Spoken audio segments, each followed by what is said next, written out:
Why should I make food for you? You're not family to me. I don't even consider you family. Don't get too comfortable here. Why are you even in this house? I invited my son and granddaughter to visit so I could spend time with my family. Can you give us some space? The room felt awkward in my parents-in-law's house. My mother-in-law, who I tried to avoid whenever we met, was a huge problem for me. But one day, Mommy, oh my God, it's Grandma. What happened? I felt terrified and my heart was racing. My daughter told me what had happened. My name is Victoria. I married Jerry when I was 25 and had my daughter Olivia when I was 29. I stopped working and became a housewife after getting married. Now I'm 39 and my small family of 3 lives in a rented apartment. Life is good, but there's one big issue. Jerry's mom, Judy. She's always been a headache. She makes me miserable. She told me she doesn't accept me as part of the family. While she didn't directly oppose our marriage, she has been rude to me from the start.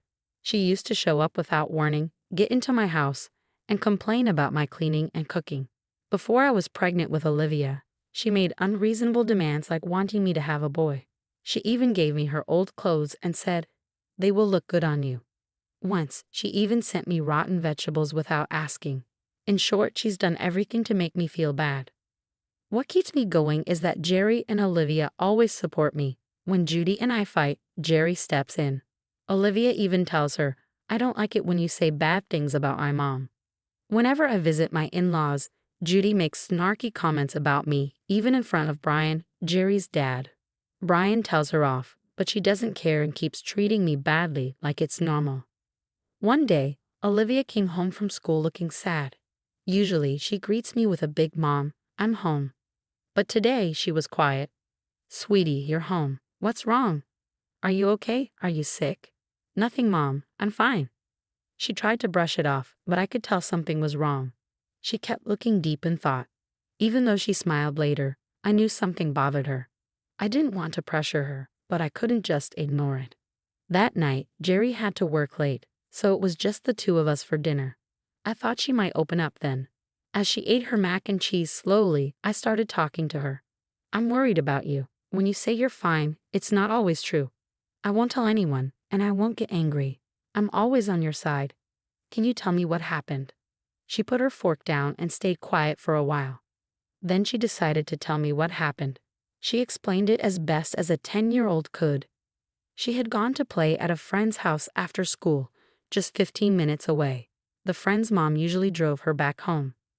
On the way back, when the car stopped at a red light, she saw Judy with a man she didn't know. She even saw them kissing. As soon as Olivia realized it was her grandmother, she ducked down to avoid being seen. I couldn't believe what I was hearing. The idea of Judy being affectionate with another man, so close to where we live, was shocking. It must have been really upsetting for a 10-year-old to see something like that. It seemed like Judy was involved in something inappropriate.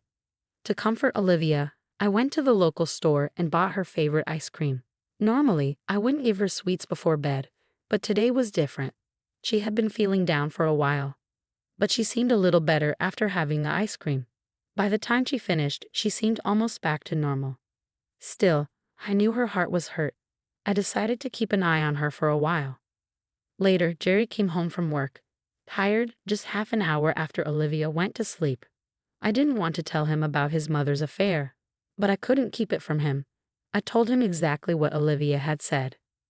Jerry had been relaxing in the living room, but when he heard what happened, he covered his mouth with his hand and quickly walked to the kitchen. He came back looking shaky and said seriously. I could tell he was hurt and disgusted. After he calmed down, we started talking about what to do next. "What should we do? Should we tell Brian?" he asked. "We can't just leave it like this. If we tell him, we need more proof." I'm worried that Judy could make excuses with just Olivia's story. I agreed. We decided to hire a private investigator to look into Judy's affair. The investigator worked quickly and got us the evidence we needed. One of the photos showed Judy dressed in a way that didn't suit her age, hugging a young man. It was hard to see, but I had to face the truth. The investigator also found out who the young man was. He was a college student who was looking for older women. Judy had been giving him a lot of money, and there was even a picture of them shopping together at a fancy store. It didn't look like an affair. It seemed like she was being taken advantage of. Still, there was no doubt she was cheating, and she knew it was wrong. Now we had the proof to confront her. We just had to figure out when to tell Brian. While we were waiting for the right time, Judy called Jerry and asked him to come over that weekend. The timing couldn't have been better. If I went there, I was sure she would find a way to treat me badly. But if that happened, I could reveal everything. Who would be laughing in the end? The weekend arrived, and I usually dreaded visiting Judy, but today was different. I couldn't wait to expose her lies. As we arrived at my in-laws' house, Judy opened the door with a smile. "Ah, you're here. Hi, Jerry and Olivia. Welcome. I made a delicious lunch for you. Come in." As expected, Judy started her bullying right away. She acted like I wasn't there, turning her back to me and avoiding eye contact. Even though it irritated me, I tried to stay calm. Jerry was about to say something to her, but I stopped him. We had to be patient. It was better to let her keep acting like this and then reveal everything when we were in the living room. Brian was sitting on the sofa, watching TV. "Oh, Victoria, Olivia, and Jerry, welcome. Nothing exciting here, but make yourselves at home," he said. He always said my name first. It might have been nothing to him, but it always made me so happy. As we said hello, Judy smiled and said, "We got lunch delivered. Come, eat with us. I'm sure it's delicious." She set the plates on the table. The lunch was Thai food, papaya salad, pad thai, green curry, tom yum soup, and more. It looked great, but I was allergic to coriander, and Judy knew that. "You know, Judy, I'm allergic to coriander. I can't eat most of this," I said. She waved me off. "I know." Then she started speaking as if everything had built up inside her. "I don't need you to tell me what you're allergic to. I didn't make food for you anyway. My family is just me, Brian, Jerry, and Olivia. Why are you even here? I invited Jerry and Olivia, not you. You're so rude." She kept going. "Let me tell you something, Victoria. You should be ashamed of yourself. You're a lazy housewife who doesn't even do housework and just sits around. You don't work, and you don't take care of your house. What do you do all day? Are you having an affair or something?" "Who knows?" "Me? Having an affair?" I said, shocked. Jerry, standing next to me, looked disappointed. It was about time. I couldn't believe Judy was bringing up such a perfect topic. I asked Jerry if I could speak up, and he nodded eagerly. She had been so nasty to me and even traumatized Olivia. It was time to confront her. I took out the photos from my bag and handed them to Brian, not Judy. At first, they both looked confused, but once they realized what they were looking at, their faces changed. Brian's turned red, and Judy's went pale. I couldn't help but notice the difference. "What are these?" Brian asked. "These are photos of Judy having an affair with a young man," I said calmly. Olivia saw them together. She thought I was having an affair, but it looks like she was talking about herself. "No, that's not true. I'm not having an affair with Justin. It's just," Judy panicked and accidentally said the young man's name. Brian got even angrier. "Who's Justin?" "I heard you gave him a lot of money, maybe a couple thousand or even more," I said. "You're a housewife too. Where did all that money come from? It can't be from Brian, right?" I pressed. "You're so cruel. You shouldn't take advantage of his kindness." I took the chance to push her even harder. Judy was shocked, and though she tried to speak, no words came out. She probably never expected me to stand up to her. "Mom, you've been so good to her, haven't you?" "Why are you cheating on him?" Olivia said, speaking up. "I'm ashamed of you. Not only did you bully Victoria, but you're doing horrible things behind Grandpa's back. You don't love him. I'm sorry for him. I don't like you, Grandma." Jerry and Olivia both stared at her, angry. I knew something was wrong. "You've been sneaking around lately. I checked the bank account and saw you've been withdrawing money little by little. I never thought you'd be having an affair with someone so young." Brian shook his head in disbelief. Judy, feeling cornered, suddenly stood tall and lifted her chin defiantly. "What I do is none of your business. I'll live my life the way I want to," she declared.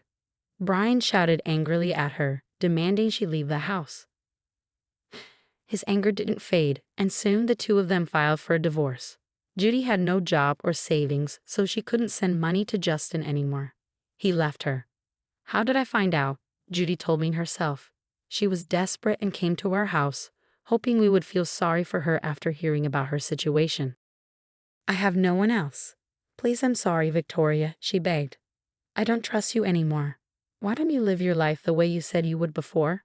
It's not my problem, I replied. Of course, we didn't feel sorry for her. I could never forgive her for what she did to Olivia.